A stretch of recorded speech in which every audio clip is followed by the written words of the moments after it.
Aloha everyone. Namaste. Um, I have to do this really quick before I head out to work. And I was thinking, just wanting to say happy solstice everyone, being that it was the 22nd, and we headed up to Hopi, a group of us, spent the day there. It was magical, didn't get home until late last night, and so just wanted to share with you what we learned from being up there.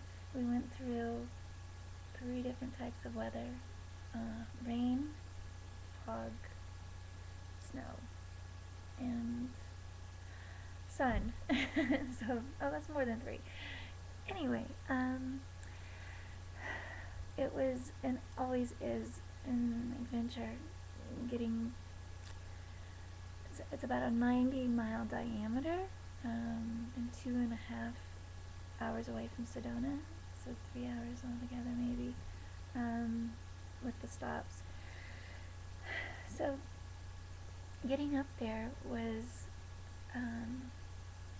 surprising, because we were expecting to be to a ceremony today, or yesterday, in a way of dances, and it actually turned out to be that as we were pulling up on the mesa, and it's this old crotchety road that's ancient, and into the first mesa, there were, surprisingly, it was really quiet, like a ghost town. And come to find out, as we go to almost the very end, there's a blue door that we go and knock on, and after knocking on a couple, trying to find the elder Rowena, she is a part of the Sand Clan, and they are keepers of the earth.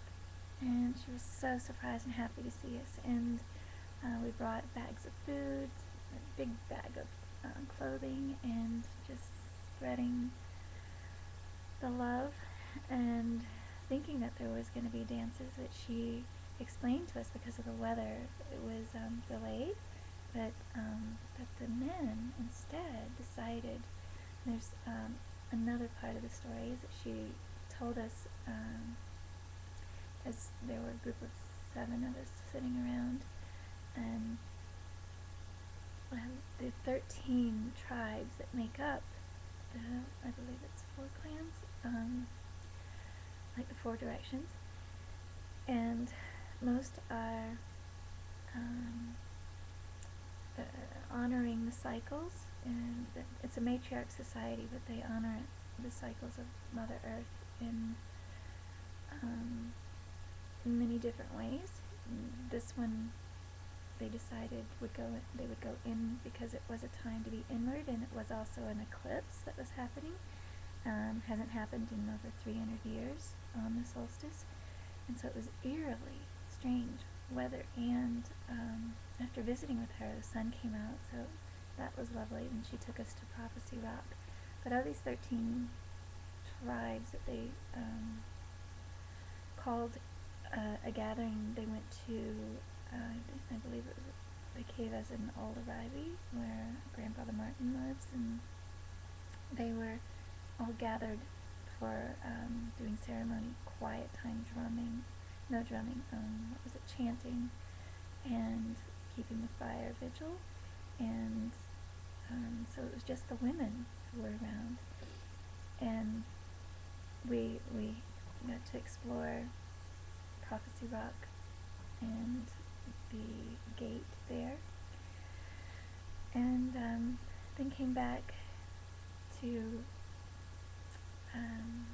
visit a little bit longer and say our goodbyes. But she left us with many thoughts about what it was that we're here to do, and she spent a little bit of time with everyone. She rode with 2 vehicles, and one, and spent a little more time with one that hadn't been there for a while, and got to go home with one of her kachinas. Her mother's kachinas are in the Smithsonian, and so, and Washington, D.C.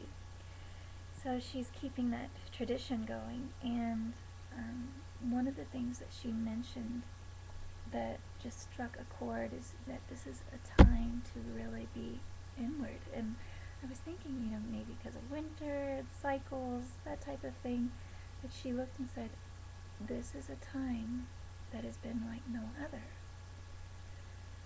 And a time that, because of the galactic clock, the calendar, and the new orbit of the planet, she said, they believe that the Hopi men were aligning the planet to being closer to the great central sun than it's ever been before. And she spent some time with me and said, I said, how do you do this? My hands were turning purple at Prophecy Rock. How can you be in this weather and live in a way that they only have wood or coal to burn in old stoves and a little bit of electric that they have, and there are no electric conditioning heaters, and it's basically for lights. It's like living in the 1920s or something worse than that, really, because it's a very indigenous way. They don't have any plumbing, and so she saw that I was miserable and wanting to go back in the car and feeling like, I had pins and needles in my hands, and just the gloves were not enough. And she said, this is what makes you do this. She didn't say do this, she said makes you, and I was like, oh. Yeah, it's the things that don't kill us that strengthen and amplify our intensity, our intent, and our spirits. And I said, and so I looked at her and I said, it makes your spirit stronger. And I was, do I feel a little embarrassed? But I wanted to share this all with all of you, the things that we're going through, these trials, the feeling of maybe,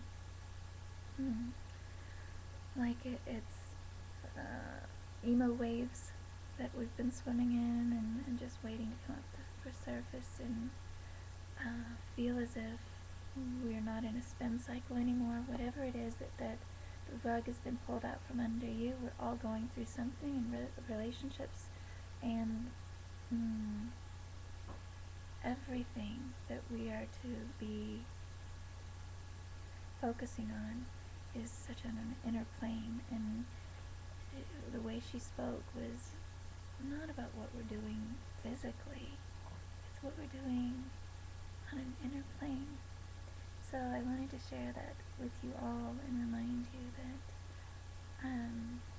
we're all in this together as we're swimming in the sea of consciousness and all the vibrational frequencies of the bandwidth. It's all about staying strong, staying tuned, and knowing that we're doing it, we're getting through it together. And this is such a divine time to be here.